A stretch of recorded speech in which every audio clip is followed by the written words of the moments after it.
Nous sommes sur les Champs-Élysées, nous avons l'Arc de Triomphe juste derrière moi.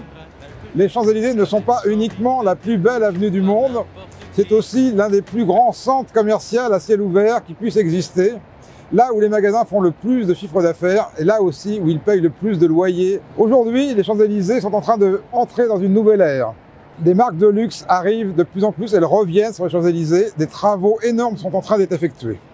Dans cette avenue qui accueille chaque jour 300 000 visiteurs, ça fait à peu près 100 millions de visiteurs par an, dont 30 à 40% de touristes. Il y a un pouvoir d'achat énorme. C'est ce qui attire la plupart des enseignes et aujourd'hui les enseignes de luxe. 60 000 mètres carrés de surface commerciale sont en train d'être rénovés et une myriade de nouvelles enseignes vont venir s'installer sur l'avenue à la fin de cette année et au début de l'année prochaine.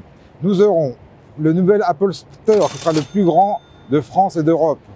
Nous aurons l'année prochaine un magasin Galeries Lafayette en lieu et place du Virgin Megastore. Nous allons avoir des boutiques Chanel Parfum. Nous avons déjà Dior Couture. La marque de chaussures de luxe Weston qui a ouvert récemment son nouveau flagship. Beaucoup de nouveaux endroits pour les visiteurs qui viennent et notamment pour les touristes. Les Champs-Élysées, c'est un endroit touristique populaire que les Français connaissent bien. Il y a même des gens des quartiers qui viennent ici en RER, mais il y a aussi beaucoup de touristes et beaucoup de touristes aisés, notamment parce que l'avenue est cernée de palaces. Nous avons eu ces dernières années le Peninsula qui s'est construit, le Fouquet's qui s'est construit, le Royal Monceau a été rénové il y a 2 ou 3 ans, le Crillon vient de réouvrir Place de la Concorde en bas des Champs-Élysées. Il y a des palaces qui accueillent de nombreux touristes riches et qui viennent faire leurs achats et se promener sur les Champs-Élysées.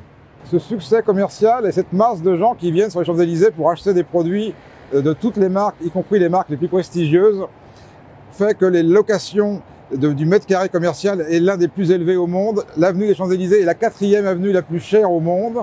Pour vous donner un exemple, pour le Nike Store qui va ouvrir, qui fera 4500 mètres carrés et qui sera le plus grand d'Europe lui aussi, ça fait à peu près un loyer de plus de 50 millions d'euros par an. À peu près 4,5 millions par mois.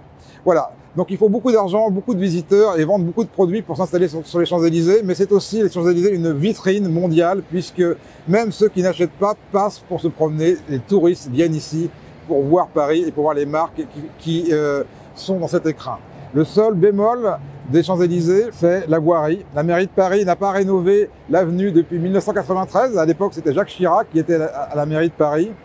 Et les commerçants, les gens qui viennent et qui travaillent sur les Champs-Élysées se plaignent de pavés mal entretenus, le marquage au sol ne tient pas beaucoup, les dalles des trottoirs se déchaussent, elles sont souvent salies par des chewing-gums écrasés.